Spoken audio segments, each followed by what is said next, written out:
और दिल्ली में चुनाव प्रचार के बीच बड़ी खबर यह है कि अरविंद केजरीवाल ने प्रधानमंत्री नरेंद्र मोदी को एक चिट्ठी लिखी है। अरविंद केजरीवाल ने इस चिट्ठी में लिखा है, प्रधानमंत्री जी ऐलान करें कि किसी भी अमीर आदमी का लोन माफ नहीं होगा।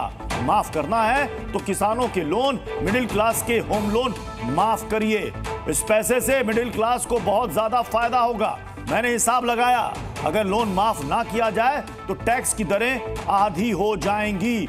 12 लाख सालाना कमाने वाले व्यक्ति अपनी तनख्वाह में टैक्स पे दे देता है। ये मिडिल क्लास का दुख है। इससे पहले भी अरविंद केजरीवाल ने कहा था कि मिडिल क्लास के बारे में कोई भी नहीं सोचता।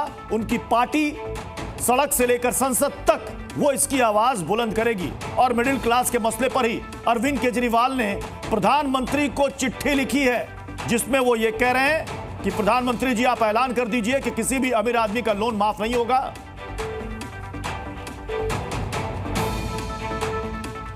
कांग्रेस नेता संदीप दीक्षित ने इस मसले पर क्या कहा, आपको सुनाते हैं। भाई पंजाब में कितनों के माफ कर दिए? आपकी सरकार है वहां माफ कर दो जाके। आपने कितनों के माफ कर दिए वहां? खुद आप कुछ नहीं करोगे। ये नरेंद्र मोदी का चुनाव नहीं है, उनका चुनाव हो चुका है और बहुत मुस्तैदी से लड़के कांग्रेस ने उनके रथ को बहुत हद तक रोका। अगर और समय मिलता तो हो सकता सरकार भी ना बनती मोदी जी की। वो विषय तब बन चुके हैं। ये दिल्ली का विषय है या आपकी राज्य सरकारें क्या कर रही? पंजाब में माफ़ करिए ना। पंजाब में आज त्राही हो रही है किसान की, उसको क्यों नहीं आप माफ़ कर देते? आप कुछ नहीं करना चाहते। कांग्रेस की सरकारों ने, हमने तेलंगाना में माफ़ किया, हमने मध्य प्रदेश में किया और राज्य अपने अपने जगहों में जो हो सकता कर रही होंगी। आपने क्या किया पंजाब के किसानों के लिए, बताइए। और दिल्ली के चुनावी माहौल में यमुना के पानी को लेकर अब राजनीति तेज हो गई है, जहां बीजेपी ने केजरीवाल के खिलाफ यमुना को साफ ना कर पाने और दिल्ली वालों के साथ छल करने का आरोप लगाया है। वहीं अरविंद केजरीवाल ने गेंद बीजेपी की हरियाणा प्रदेश सरकार के पाले में डाल दी है। अरविंद केजरीवाल ने कहा कि बीजेपी की हरियाणा सरकार ने यमुना के पानी में जहर मिला दिया। अगर वो पानी आता, दिल्ली के अंदर कई लोगों की मौत हो जाती। हमारे अधिकारियों ने इसका पता लगा लिया। अब हरियाणा के मुख्यमंत्री नायब सिंह सैनी ने दिल्ली के पूर्व मुख्यमंत्री अरविंद केजरीवाल पर यमुना प्रदूषण के आरोपों को लेकर पलटवार किया है। नायब सिंह सैनी ने कहा कि केजरीवाल ने हरियाणा पर बेबुनियाद और झूठे आरोप लगाए, जिसके लिए उनके खिलाफ मानहानि का मामला दर्ज किया जाएगा। उन्होंने कहा कि हरियाणा के लोग यमुना को पवित्र नदी मानते हैं और इसकी पूजा करते हैं। अरविंद केजरीवाल बेबुनियाद और झूठे आरोप लगा रहे हैं। भारतीय जनता पार्टी की हरियाणा की सरकार ने दिल्ली में यमुना से आने वाले पानी में जहर मिला के भेज दिया है। ये तो हमारे भला हमारे दिल्ली जल बोर्ड के इंजीनियर्स का कि उन्होंने पकड़ लिया। उन्होंने दिल्ली के बॉर्डर पे ही वो पानी रोक दिया और उस पानी को दिल्ली के अंदर नहीं आने दिया। अगर वो पानी दिल्ली के अंदर आ जाता और पीने के पानी में मिल जाता, दिल्ली के अंदर ना जाने कितने लोगों की मौत हो जाती है। एक मास जेनोसाइड हो जाता दिल्ली के अंदर। मैं अरविंद केजरीवाल से पूछना चाहता हूं कि यह किस दिन की बात है?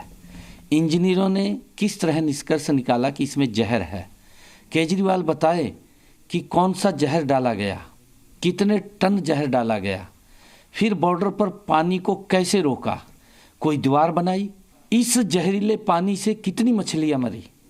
दिल्ली के पूर्व मुख्यमंत्री अरविंद केजरीवाल ने आज एक बार फिर साबित किया कि घटिया और झूठ की राजनीति करने के मामले में उनका कोई सानी नहीं है। 7 गुना अमोनिया वाला पानी हरियाणा दिल्ली वालों के लिए छोड़ रहा है। सीईओ जल बोर्ड की चिट्ठी भी सच्चाई को सामने लेके आती है, हरियाणा के षड्यंत्र को सामने लेके आती है। दिल्ली वालों को जहरीला पानी दिया जा रहा है, उस सच्चाई को सामने लेके आती है। मैं भारतीय जनता पार्टी को ये बताना चाहूंगी, इतनी गंदी राजनीति मत करो। इस प्रकार से अरविंद केजरीवाल लोगों को कब तक बेवकूफ बनाएंगे? और स्पष्ट रूप से अरविंद केजरीवाल जी की जो बौखलाहट है वो आज हम देख सकते हैं। अरविंद केजरीवाल जी रियलाइज कर रहे हैं, वो जान चुके हैं कि वो भी नई दिल्ली से हार रहे हैं। वो जानते हैं कि मनीष सिसोदिया जी, अतिशी जी, ये सब हार रहे हैं। आम आदमी पार्टी की सरकार नहीं बन रही है और यही कारण है कि बौखलाहट आज अरविंद केजरीवाल जी के चेहरे पर और उनके बयानों पर स्पष्ट रूप से झलक रहा है। पानी जैसे मुद्दे पर भी भाजपा अपनी गंदी राजनीति से बाज नहीं आती। पानी हम दिल्ली में पानी या तो उत्तर प्रदेश से सप्लाई होता है या हरियाणा से। इस टाइम जो पानी हरियाणा गवर्नमेंट सप्लाई कर रही है उसके अंदर जहर मिला हुआ है। Ammonia levels are at 700 times high. Delhi Jal board के सीईओ का बयान आया कि ऐसा कोई नहीं है, इसमें कोई तथ्य नहीं है और हमारा पूर्व मुख्यमंत्री झूठ बोल रहा है। मुझे ये लगता है ये बहुत ही गंभीर आरोप है। आप किसी सरकार पर अगर नरसंहार का अगर आप आरोप लगाते हैं, ये बहुत गंभीर है। मुझे लगता है इतना गंभीर आरोप आज तक किसी सरकार पर किसी व्यक्ति ने हिंदुस्तान के इतिहास में नहीं लगाया है। मुझे समझ में नहीं आ रहा है इस पे कार्रवाई क्यों नहीं हो रही है। और चलिए आपको बताते हैं कि अरविंद केजरीवाल ने क्या गंभीर आरोप लगाया। उन्होंने पहला आरोप लगाया कि यमुना के पानी में जहर मिलाया गया, जहरीला पानी है। दूसरा बड़ा आरोप उनका है ऐसा जहर जो साफ भी नहीं किया जा सकता, यानी कि जो जल शोधन संयंत्र है वो भी फेल हो गए। इससे दिल्ली के 1/3 हिस्से में पानी की कमी हो गई है। दिल्ली में अफरा तफरी मचाने के लिए ऐसा किया गया। दिल्ली के लोग मरे और इसका दोष सीधे आम आदमी पार्टी की सरकार पर आ जाए, इसलिए जानबूझ करके ऐसा किया गया। यह अरविंद केजरीवाल ने गंभीर आरोप लगाया, जिसको लेकर के इस वक्त दिल्ली के चुनावी मौसम में सियासत तेज हो गई है। नायब सिंह सैनी, उनका कहना है कि इन आरोपों पर उनके खिलाफ हम मानहानि का मुकदमा दर्ज कराएंगे। और इस बीच एक और बड़ी खबर आ रही है, आरोप झूठे तो हरियाणा सरकार एक्शन ले।